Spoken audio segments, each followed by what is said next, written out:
શ્રીરામચંદ્રમ શરણમ પ્રપદ્યે શ્રીરામદૂતમ શરણમ પ્રપદ્યે.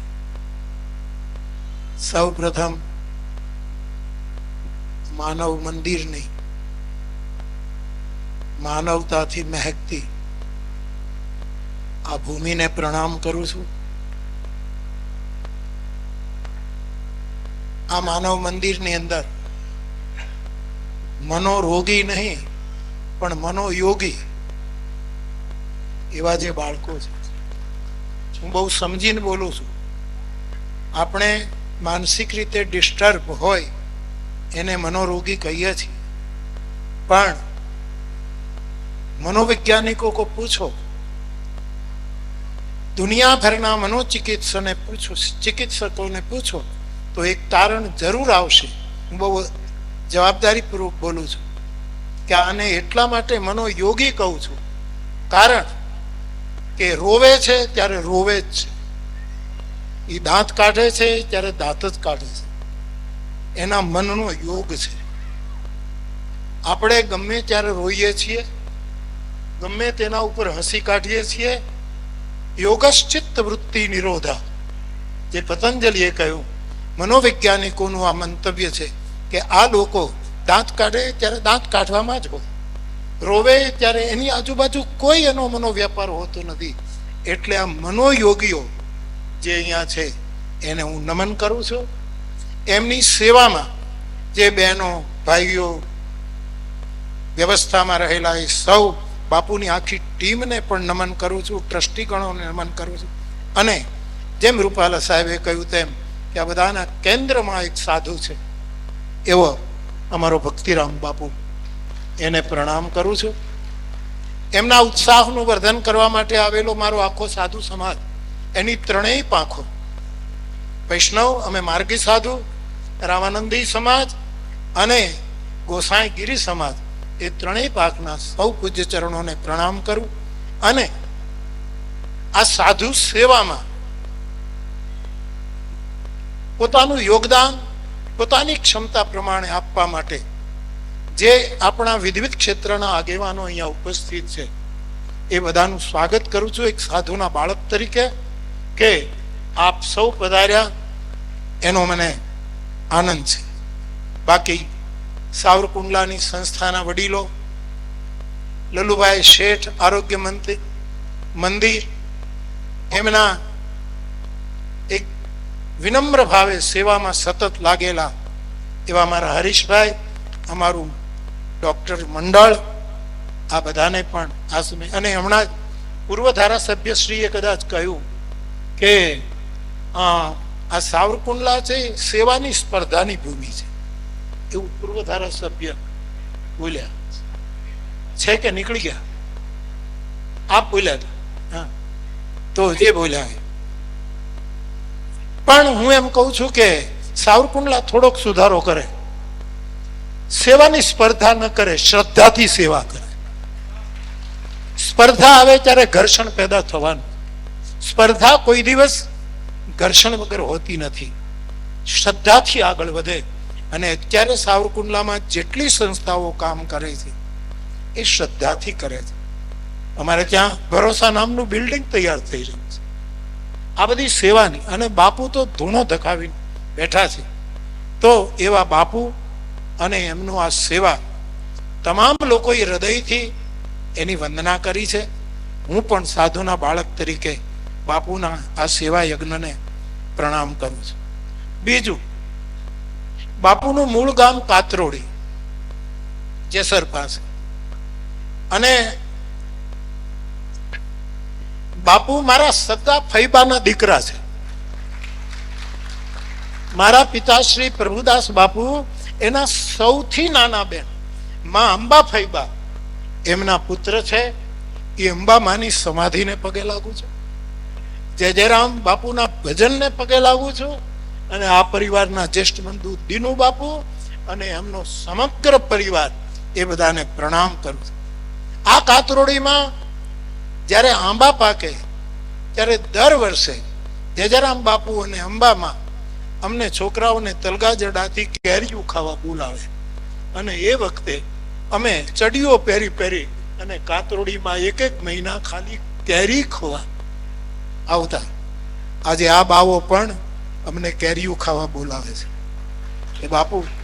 તો આવો એક સાધુ, એમણે કોઈ પ્રચાર નથી કર્યો, કોઈની પાસે હાથ નથી લાંબો કરતા, જ્યાં સુધી હું જાણું છું ત્યાં સુધી. અને આમ જ હોવું જોઈએ. સાધુ હમણાં અમારી ત્રણેય પાંખ માટેની વડીલોની એક વાત બહુ જ વિવેક સાથે અમારા સાધુચારણ, ક્યાં ગયો?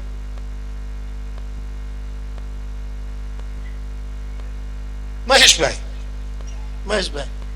એમણે, હું સરકારશ્રીના પ્રતિનિધિઓ, જનપ્રતિનિધિઓની પાસે માંગણી નહીં કરું. અમે બહુ લોટ માંગ્યો છે, હવે શું કામ માંગીએ? અમે માંગવામાં કાંઈ બાકી રાખ્યું નથી સાહેબ. રોટલા માંગ્યા છે, લોટ માંગ્યો છે, આ બધું અમે કરી ચૂક્યા છીએ. હવે એક સાધુના બાળક તરીકે માંગણી નથી કરતો, પણ સરકારના પ્રતિનિધિઓને વિનમ્ર ભાવે એક સાધુના બાળક તરીકે વિનય જરૂર કરું છું કે આ મંદિરને જે કઈ જગ્યાઓ મળતી હતી, જમીન જે કઈ હતી પેલા મળતી હતી, અમને મળી હતી.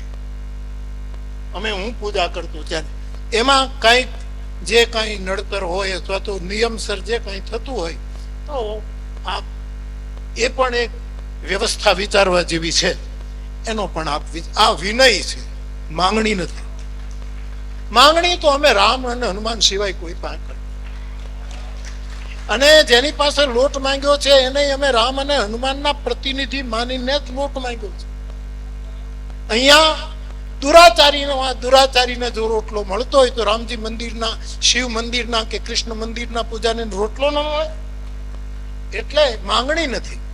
મારે ત્યાં તો સાહેબ તમે રાજી થશે, કોઈ પણ વડીલો આવે, રાજકીય ક્ષેત્રના અધિકારીઓ, મોટા મોટા મંત્રીઓ, કલેક્ટર, જજ, કોઈ પણ આવે, મને બહુ રાજીપો થાય. અને જાય ત્યારે હું એટલું જ કહું કે મારા જેવી કઈ સેવા હોય તો કહેજો. મને ભગવાન તમારી સેવાની કોઈ જરૂર ન પડવા દે, હું કઈક સાધુ તરીકે તમને મદદ કરું તો એવી એક વિનય પણ સાથોસાથ કરી દઉં. અમારા વડીલો દોડાદોડી કરે છે, મારી પાસે આવતા હોય કે બાપુ તમે કોઈકને કાંઈક કહો. આપણા વડીલો છે, એ બહુ સારી રીતે વિચારશે, નિયમસર હશે તો થશે, અને ન થાય તો બાવાના બે નથી બગડતા, બાવાના ત્રણેય સુધરે. આપણે ત્યાં ખોટી કહેવત આવી છે, બાવાના ત્રણેય સુધરે સાહેબ. જો આપણે સાચા બાવા હોઈએ તો આપણા ત્રણેય સુધરે, એમાં કોઈ સવાલ જ નથી. તો આપણા ત્રણેય લોક સુધરી જાય, ત્રિભુવન આખું આપણું રક્ષક કર બને. એવા એક સાધુના આ યજ્ઞમાં કાતરોડી થી લઈ અને આ સાવરકુંડલાના માનવ મંદિર સુધી હું આવું જ, એનો કોઈ પ્રશ્ન જ નથી.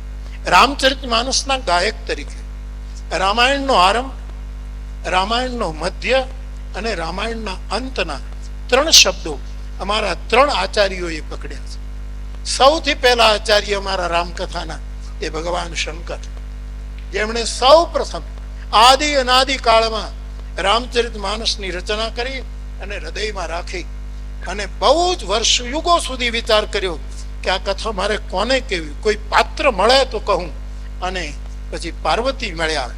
સતી પાત્ર નહોતા એટલે એને ન કહ્યું, પણ પાર્વતી મળ્યા પછી એને એ કથા ગાઈ. પણ એ સર્જક છે, એ અનાદિ કવિ છે.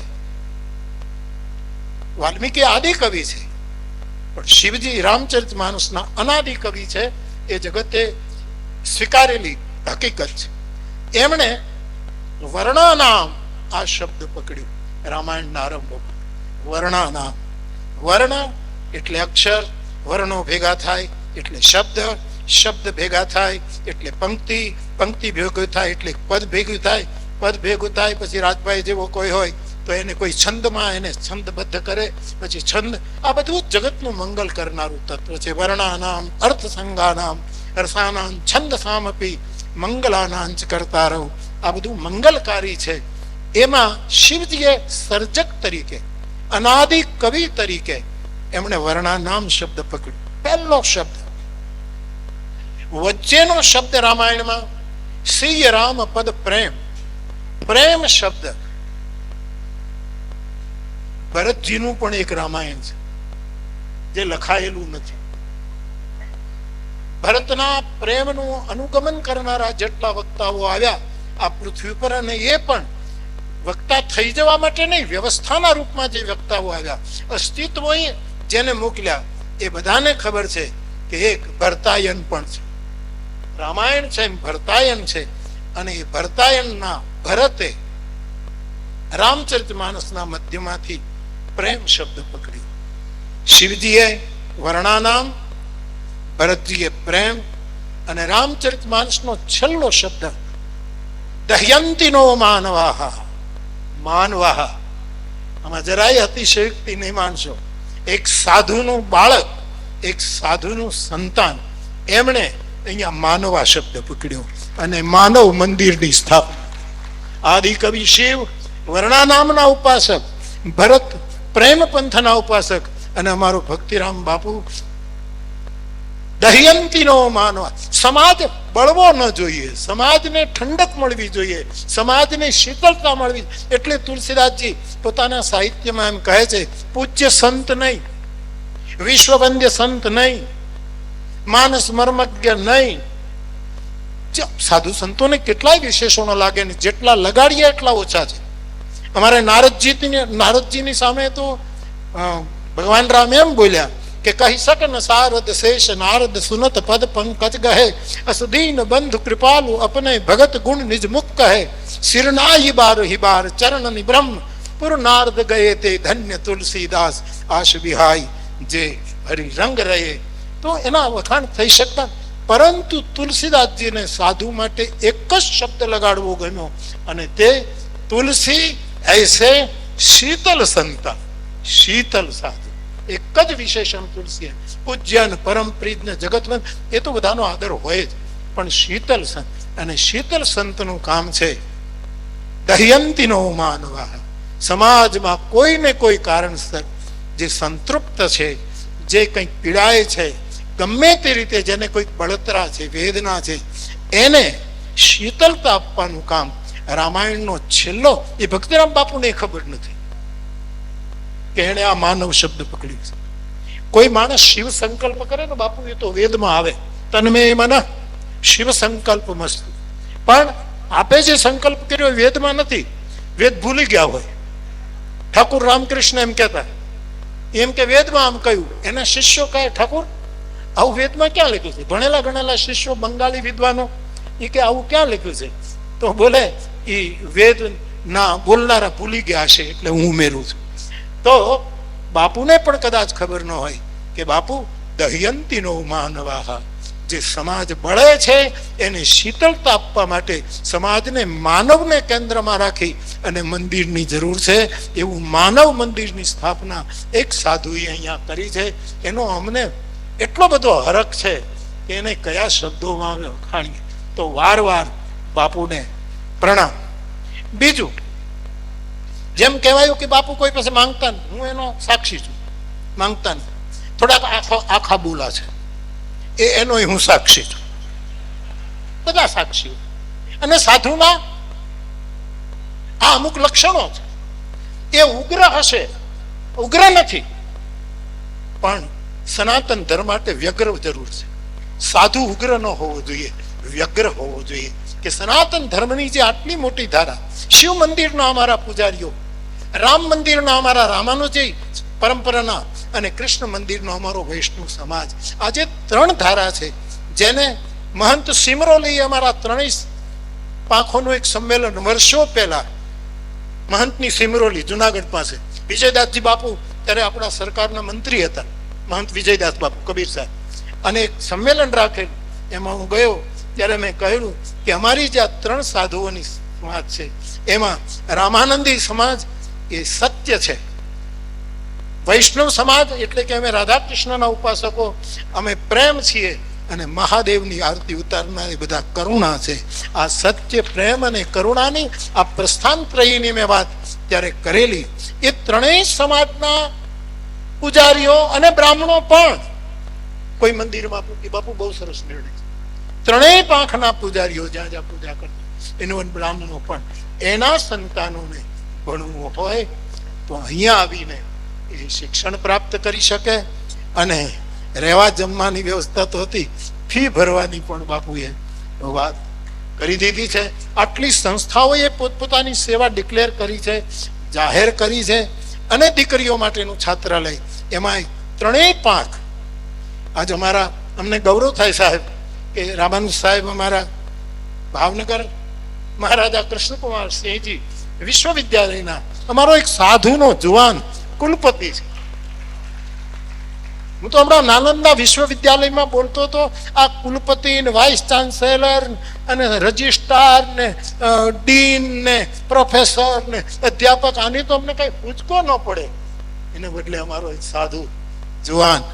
અને વધારે આનંદની વાત એ કર્યું કે સાધુનો જવાન ઓપરેશન સિંદૂરમાં સેવા કરીને આવ્યું. એટલે સાધુને તમે નબળા નહીં સમજતા. મને બહુ રાજીપો થયો. અમારી 5 દીકરીઓ જે પોતાના પેલામાં સારું કામ કરીને આવી, સારા માર્ક્સ લઈને આવી, એને પણ ખૂબ ખૂબ હનુમાનજીને આશીર્વાદ. તો આ કેવલ ભરોસે ચાલે છે, એને ભરોસે જ રાખો. આ સમાજનો બહુ ભરોસો. સમાજ છે, એમાં આપણે આવી ગયા. એ એનું કામ કરે જ, પણ ક્યારેક ન પણ કરે. ભરોસામાં શું છે સાહેબ કે તમારે જ્ઞાની થવું હોય તો 7 સીડી ચડવી પડે, એવું વેદાંત કહે. આ પગલું, આ પગલું, એવા 7 પ્રસ્થાન કરો, પછી તમે જ્ઞાની થઈ શકો. આ શાસ્ત્રોક્ત. ભક્ત થવું હોય તો શ્રવણમ કીર્તનમ વિષ્ણુ સ્મરણમ, 9 પગથિયા ચડવા પડે, તો તમે ભક્તનું બિરુદ પામો. રામદેવ બાબાની જેમ કે પહેલા થઈ ગયા અત્યારે હોય ને થશે, એવું કોઈ યોગી થવું હોય તો એના 8 પગથિયા પતંજલિએ બતાવ્યા કે તમારે શાસ્ત્રી કે પંડિત થવું હોય તો ષડ દર્શનનો અભ્યાસ કરવો જોઈએ. પણ ભરોસા વાળા થવું હોય તો શું કરવું? એમાં એકેય પગથિયું નથી હરેશભાઈ કે તમે પેલું આ પગલું ભરો પછી બીજું. એમાં તમારે છલાંગ જ મારવી પડે. અને એ છલાંગ જેટલી ગુરુ કૃપાથી પ્રબળ, એટલો એ ભરોસામાં શિખરે જાય. અને થોડીક નબળી પડી તો ત્યાંથી હેઠો આવે. એમાં વાયા ક્યાંય છે જ નહીં. એક પછી ભરોસો એટલે આપણો ભોજલ રામ બાપો કાલ આપણું અમરેલી ફતેપુર ગઈ ગયું. ભોજલ કઈ ભરોસો જેને ત્રિકમજી. અને બાપુ આપ તો રામાયણના કથાકાર છો, પેલા રામાયણની કથા કરી છે, હવે વ્યથા હરવાનું કામ શરૂ કર્યું છે. કથાને એક બાજુ રાખી અને સમાજની વ્યથાને કેમ મલમ લગાડી શકાય એવું એક આપે અવતાર કાર્ય શરૂ કર્યું છે. ત્યારે રામાયણમાં ભરોસાની વ્યાખ્યા છે. મૂળદાસ બાપુ, ભરોસો કોને કહેવાય? અહીંયા ભરોસો શબ્દ વપરાયો. બાપુ પણ ભરોસે જ છે. અમારું લલુભાઈ શેઠ આરોગ્ય મંદિર આખું ભરોસે, ખાલી ભરોસાના પિલર ઉપર ઊભું છે. ત્યારે ભરોસો કોને કહેવાય? શાસ્ત્ર દ્વારા હું આપને કહી અને મારી વાત પૂરી કરું. આપણો દેશ ન હોય, આપણો સમય ન હોય અને આપણી વ્યક્તિ ન હોય, જેની પાસેથી સહયોગની કોઈ પણ ઉમ્મીદ ન હોય, એવો દેશ છે કે જે આપણને સહયોગ મળી શકે. એવી વ્યક્તિ છે કે જે આપણને સહયોગ કરી શકે.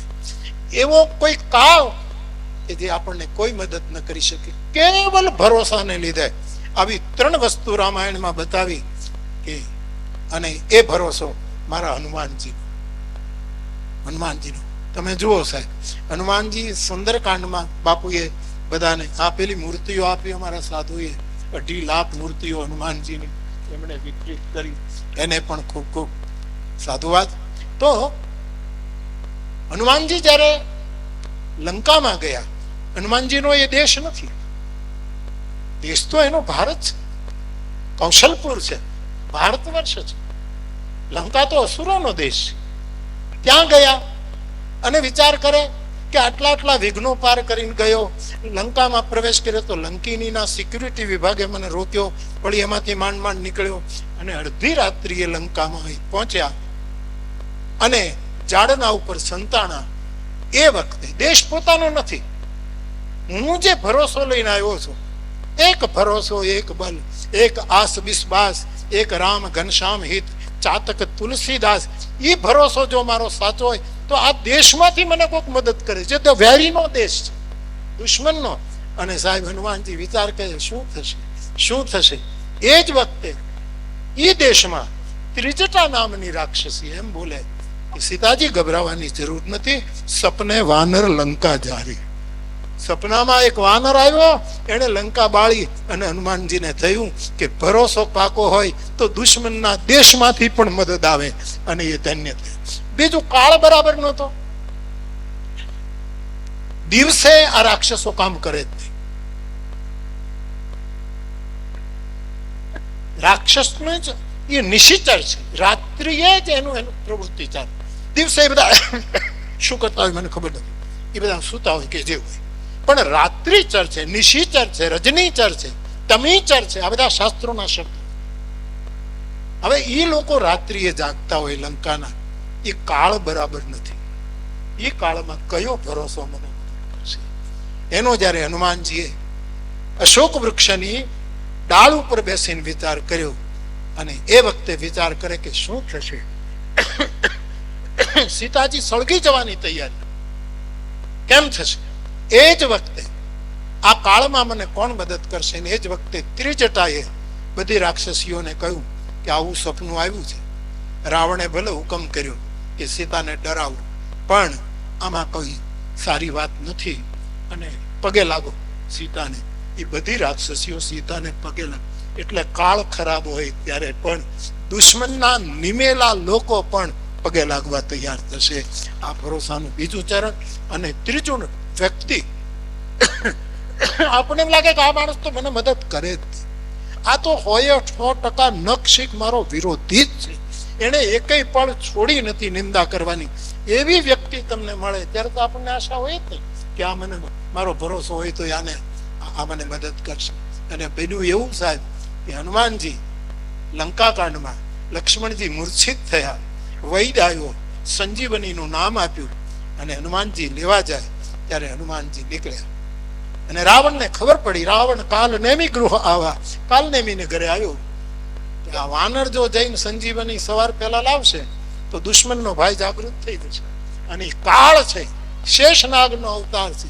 જો સહસ શીશ અહિશ મૈધર લખન સચરાચર ધની સુરકાજ ધરી નર રાજ તનુ ચલ્યું દલન ખલ નિશિચર. અને એવા લક્ષ્મણ જાગશે તો કોઈને નહીં રહેવા દે.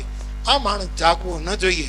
એટલે કાલનેમી ને મોકલ્યો કે એના રસ્તામાં વિઘ્ન કરો. કાલનેમી હનુમાનજીને અટકાવે. આવો હનુમાનજી એને પગે લાગે, મહાત્મા છે પગે લાગે. અને પેલા એ વાત માંડી રસ્તો રોકવા, સમય કાપવા માટે કે મેં કોઈને અત્યાર સુધીમાં દીક્ષા આપી નથી. સામેથી દીક્ષા આપનારા હોય છે. અત્યાર સુધી મેં કોઈને આપી નથી. તું બરાબર આવ્યો છે, તને દીક્ષા આપી દઉં, કંઠી બાંધી દઉં, હું તને મંત્ર આપું. અને હનુમાનજીએ કહ્યું મને દીક્ષાની તરસ નથી લાગી, મને પાણીની તરસ લાગે. પેલા પાણીની વ્યવસ્થા કરો, પેલા રોટલો આપો, પેલા અવતાર આપો, પેલા પંગત કરો. નાનક આપણને શીખવી ગયા કે સાધ સંગત અને પંગત આ ભારતના ખૂનમાં વણાયેલી હતી કે સાધ સંગત અને પંગત આ બે કરવાની. જે સાધુઓ એ કર્યું. તો હનુમાનજી કહ્યું મને તરસ લાગી છે, પેલા પાણીની વ્યવસ્થા કરો. એટલે પેલા કમંડળ આપ્યું. કમંડળ આપ્યું એટલે હનુમાનજી કહ્યું આટલા થોડા જળથી મારી તરસ છીપે એમ નથી, કઈક વ્યવસ્થા. તો કે આ બાજુમાં વાવ છે, ત્યાં જઈને પાણી પી. અને એ ત્યાં જાય. હનુમાનજી વિચાર કરે કે આ માણસ એક એવી વ્યક્તિ મારી પાસે, આમાં મારો ભરોસો સફળ થશે, આ મને મદદ કરશે કે વિઘ્ન કરશે, એમ વિચાર કરે છે. એમાં પાણી પીવા માટે વાવમાં ગયા અને ઓચિંતા છેલ્લે પગથિયે, આપણે ત્યાં પહેલે પગથિયે જઈ પગ મૂક્યો ને નીર પાતાળમાંથી ફૂટ્યા. અહીંયા મારા હનુમાને એ છેલ્લે પગથિયે જ્યાં પગ મૂક્યો ત્યાં નીર ફૂટ્યા. ઓલું આપણું લોકગીત, એમાં પહેલે પગથિયે પછી ત્યાં પછી આ થયું પછી આ થયું, એ આપણે ગાઈએ છીએ. તો છેલ્લે પગથિયે પગનું. અને સ્વર્ગની અપ્સરા હતી. એક વ્યક્તિ આ મને મદદ કરશે, મારો ભરોસો અહીંયા કેમ કામ કરશે? હું બ્રહ્મચારી, આ અપ્સરા અમારા નાતે નેડો નહીં. હું રાવણના મહેલો જોઈને આવ્યો છું, આટલી સુંદરીઓને જોઈને આવ્યો છું, પણ જેમ ખારા પાકમાં બીજ વાવો અને અંકુરિત ન થાય એમ સાધુના હૃદયમાં કોઈ દી કામનું બીજ અંકુરિત ન થાય એવો સાધુ. અને આ મને મદદ. એ જ વખતે એ મગરીને હનુમાનજીનો પગેટ્યો એટલે અપ્સરાનું રૂપ ધારણ કરી ગયા કે હનુમાનજી ચિંતા ન કરતા, આ કાલનેમી સાધુ નથી, તમારો માર્ગ રૂપ આવ્યો છે, તમારો ભરોસો માટે હું તમને મદદ કરું છું. હનુમાનજીની આંખમાં આંસુ આવ્યા.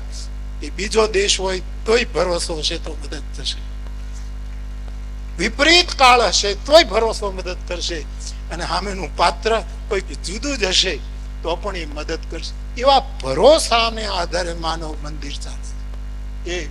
એ મૂળમાં શિલારોપણ જ ભરોસો છે. અને તન્મે મન શિવ સંકલ્પ મસ્તુ એ તો છે જ, પણ મારે કહેવું જોઈએ તન્મે મન સાધુ સંકલ્પ મસ્તુ. વેદ કહે શિવ સંકલ્પ મસ્તુ, અને શિવ સાધુ બે નથી, એ બંને એક જ છે. તેથી આ એક સાધુનો સંકલ્પ છે, અને એને આપણી ફરજ બનાવીને પૂરો કરવા માટે આખો સમાજ આમાં તેડાવ્યા હોય એટલે આવ્યા છે એવું નથી, બધા હૃદયથી આવ્યા છે, આ બધા પ્રેમ થયા. બાપુ તો ક્યારેક ક્યારેક આખા બોલા એટલે ઘણા કંઈ પણ કહી દે, પણ જેટલા આખા બોલા છે એટલા આછા બોલા પણ છે. ખાલી માણસ આખો બોલો એ વાંચવાનું નથી, આછા બોલો, એની આંખમાં જળ પણ હોવું જોઈએ. આછા બોલો, આછા આવજો નીર, એ પણ હોવું જોઈએ. તો એવો એક સાધુ આપણને મળ્યો છે. અને મારે તો બધી રીતના સંબંધો, એટલે બાપુના આ સેવા કાર્યને પગે લાગુ છું, નમન કરું છું. વિશેષ કંઈ નહીં કહેતા. આપણને ખબર નથી કે કોને કેટલું સહન કરવું પડે છે. રૂપાલા સાહેબ મહાભારત એમ કહે છે કે મહાભારતના પ્રસંગોમાં જ્યારે જ્યારે વિષમ પરિસ્થિતિ આવી ત્યારે એક વ્યક્તિ પ્રગટ થાય છે. આપ મહાભારત જોઈ લેજો, અને તે પ્રગટ થનારું વ્યક્તિત્વ છે વ્યાસ. વ્યાસની એન્ટ્રી તુરંત બતાવે. દ્રૌપદીના 5 પતિનો નિર્ણય કરવાનો હોય, દ્રુપદ મુશ્કેલીમાં હોય, શું કરવું, ભગવાન કૃષ્ણ પણ ચિંતિત હોય, એ વખતે વ્યાસની એન્ટ્રી થાય. જ્યારે જ્યારે મહાભારતને તલગાદરડી આંખથી હું જોઉં છું ત્યારે વ્યાસનો પ્રવેશ થાય છે, અને એણે સમાધાન આપ્યા છે. એવો જ એક ઘટના છેલ્લે કહીને પૂરી કરું. આટલું અક્ષોહિણી કુળ નાશ પામ્યું, કૌરવોનો નાશ થયો, બંને પક્ષોથી 2-5 જણા જ બચ્યા, થોડાક જણા જ બચ્યા, અને રક્ત રેડાયું. એ વખતે ગાંધારી કૃષ્ણને શ્રાપ આપે છે કે મારા આટલા કપાઈ ગયા, આટલું લોહી રેડાય, આટલા મરી, તમે આ યુદ્ધને ન રોકી શક્યા હોત, તમારી ઈચ્છાથી બધું થતું હોત તો આ કેમ ન રોકાય? કૃષ્ણ બિલકુલ વિનમ્રતાથી સિર ઝુકાવીને સાંભળે છે, ચૂપચાપ સાંભળે છે. બહુ બોલ્યા, અને આવેશમાં એને શ્રાપ પણ આપ્યો. અમારી નજર સામે, ભલે મેં પાટા બાંધ્યા છે, પણ અમારી નજર સામે આ બધા મર્યા છે. એક વખત એવો આવશે કે યોગેશ્વર તમે જોતા રહેશો ને તમારા આખા યદુકુળનો નાશ થઈ જશે પ્રભાસમાં. અને ભગવાન કૃષ્ણએ સ્વીકાર. મોટો માણસ એને કહેવાય, પોતાની પ્રતિજ્ઞા પાળે અને બીજાની પ્રતિજ્ઞા પાળી બતાવે. આણે પ્રતિજ્ઞા કીધી છે, મારા માટે એને શપથ કર્યા છે, તો મારે એનું પૂરું કરવું. એને ગાંધારીની પ્રતિજ્ઞા પાળવાનો સંકલ્પ કર્યો કે હે માતૃદેવ, હે માતા, તારા શ્રાપો મારા માથા ઉપર ચડાવું છું. મેં તો પ્રતિજ્ઞા લીધી હતી કે ન મેં ભક્ત પ્રણશ્યતિ, મારે આશ્રય આવેલો. પંખી સૈની સાહેબ હાંજ પડે એટલે એને માળે જાય, ગાયો ભેંસો બકરાઓ પોતાની ગમાણે ને પોતાની જોકમાં જાય, એમ મારે તમારે હાંજ પડે ને ત્યારે કોઈ સાધુના માળામાં જવું જોઈએ સાહેબ. આપણા આશ્રય સ્થાનમાં પ્રવેશ કરવો જોઈએ, તો ભરોસો પરિપક્વ બને. એ એક નિયમ છે. તો જયારે બહુ બોલ્યા ગાંધારી, ત્યારે વ્યાસ ભગવાન પ્રગટ થઈ અને કીધું, દેવી હવે કાંઈ બોલવું છે આપને? તો હજી બોલી લો. અને કૃષ્ણ જવાબ નહીં આપે. આપણો દેશ શું છે એનો વિનય કરવો આપણે, આપણા શાસ્ત્રો શું છે આપણા. અને એ વખતે વ્યાસ બોલે છે કે ગાંધારીજી, તમે કહો છો મારા આટલા છોકરા મરી ગયા, આટલા મરી ગયા, ફલાણું થયું, આમાંથી એકેય મર્યો નથી. મર્યો તો કૃષ્ણ છે, આ મર્યો છે. એને જોયો તમે મરતા મોટા માણસને? મર્યા પહેલા મરવું પડતું હોય છે સાહેબ. મર્યો તો આ જ. આપણે તો કીડી મકોડા જેવા એક નાનકડું બળદગાડું નીકળે તો મરી જઈએ. આ કૌરવો મર્યા કે ફલાણા મર્યા એ કોઈ નોંધ લેવા જેવી. મર્યો તો કૃષ્ણ. અને લોહી આ તારાનો રેડાય, લોહી તો ટીપે ટીપું આનું ગોવિંદનું રેડાયું છે. ક્યારે ભગવાન કૃષ્ણને એને પેલી સ્વીકારી લીધો શાપ. અને પછી વ્યાસ પૂછે છે કે ગોપાલ, હે ગોવિંદ, આ દ્રૌપદીના શ્રાપ વિશે કંઈક કહેવું છે કે તમે શું? અને ત્યાંનો શબ્દ કહું છું કે હું પણ મહાદેવનો ઉપાસક છું, હું પણ શિવને સેવું છું, હરિહર એક સ્વરૂપ હું એનો છું. અને મહાદેવ પાસેથી કૃષ્ણ કહે છે હું પણ ભરોસો શીખ્યો છું. અને અમારા ભરોસાના બળે હું કહું છું વિશેષ. તો આવો ભરોસો આપણે બધા જ ટકાવીએ. શું ન થાય યાર, કરતુમ અકર્તુમ અન્યથા કરતુમ સમર્થ. આ જો શાસ્ત્ર વચન હોય તો શું ન થાય. એવી સાવરકુંડલાની ભૂમિ પર, ભરોસાની ભૂમિ પર ઉભેલું આ માનવ મંદિર પ્રગતિ કરશે, વિકાસ કરશે. વિકાસ તો કરશે જ, પણ વિશ્રામ પણ આપશે. મારી એક વાત હંમેશા રહી, વિકાસ થવો જ જોઈએ, પણ વિકાસ વિશ્રામદાયી હોવો જોઈએ, વિનાશકારી ન હોવો જોઈએ. એટલે વિકાસ પણ આપે અને વિશ્રામ પણ. બાપુ, સ્મરણ વગરની સેવા અહંકારી બની જાય. સેવા ખૂબ કરે, ઘણા લોકોને હું જોઉં છું, એને પગે લાગે, પણ સ્મરણ બિલકુલ ન હોય તો એ સેવા અહંકારી બને. અને સ્મરણ બહુ કરે પણ વચનાત્મક હોય, રચનાત્મક ન હોય. સ્મરણ બહુ કરે પણ સેવા કાંઈ ન કરે તો એનું સ્મરણ કદાચ દંભી બની જતું હોય છે. આ દંભી સ્મરણ અને અહંકારી સેવામાંથી બચવા માટે આવા સાધુ સંકલ્પ જરૂરી છે. વિશેષ કંઈ નહીં કહેતા. બાપુ તો અમારા પરિવારમાં, એટલે એણે અહીંયા મને પૂછ્યા વગર સંકલ્પ કર્યો કે બાપુની મારે એ કાંઈક કુટિયા બનાવવી છે. અને એને કુટિયા બનાવ. મેં કીધું બાપુ, માનવ મંદિરની સેવામાંથી મારા માટે તમે કુટિયા બનાવો એ મને ગમે નહીં. તો કે હું મારી રીતે કરીશ, આમાં ક્યાંય નડીશ નહીં. એ પાછું એને કીધું. પણ મેં એમને વિનય કર્યો કે હું તો ક્યારેક આવીશ, 2 કલાક રોકાઉં, ક્યારેક રાત્રિનો અવસર હોય તો રાત રોકાવું, બાકી હું ક્યારેક ઘડી ઘડી આવવાનું. પણ હવે એને બનાવી છે કુટિયા, એટલે મેં કહેલું કે બાપુ, એ કુટિયાનો જે ખર્ચ હોય ને એ સેવા તલગા જડાને કરવા દે પ્લીઝ. મેં તો કે નહીં, તો થાય જ નહીં, એ તો હું જ કરું. અને પછી આખા બોલું પણ તો ખરું છે, એટલે પછી આપણાથી વધારે બોલાય નહીં. મેં કીધું બાપુ માનો તો સારું. તો કે નહીં બાપુ, એ મારો સંકલ્પ છે, એ તો હું જ કરું. અને પછી હું કાંઈ બોલ્યો નહીં. મેં કીધું સારું, અમારા પરિવારનું જ છે ને, વાંધો નહીં.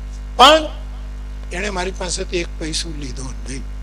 એ 5 લાખ રૂપિયાનો ચેક હનુમાનજીની પ્રસાદી રૂપે હું માનવ મંદિરને અર્પણ કરું છું કે આપને જ્યાં સેવામાં એનો સદુપયોગ કરવો હોય એમાં એ કરી નાખજો. એટલે મારા મનને વધારે આનંદ થાય. અને આપે કુટિયાનો 1 પૈસો લીધો ન કહેવાય. એટલા માટે આટલી વિનંતી ભક્તિરામ બાપુ સ્વીકારે. એટલું કહીને જેણે જેણે આમાં સેવા કરી છે એ બધાને ખૂબ ખૂબ સાધુવાદ. અને યજ્ઞ પ્રજ્વલિત છે. આપણે ત્યાં શું હોય કે ઘણી વખત સંસ્થા બનાવી અને આપણે કોકને આપી દઈએ, બળતું ઘર કૃષ્ણાર્પણ કરતા હોય. અમારે હનુમંત હોસ્પિટલ જ્યારે અમે કથા કરી મહુવાની અને પછી પીડી લાઇટને સોંપવામાં આવી ત્યારે હું બોલ્યો હતો એના મોભીઓ પાસે કે અમે તો વ્યવસ્થા કરી શકીએ નહીં, આ બળતું ઘર કૃષ્ણાર્પણ નથી કરતા, પણ આ પ્રગટાવેલો યજ્ઞ તમને આપીએ છીએ, આમાં આહુતિ આપ્યા કરજો.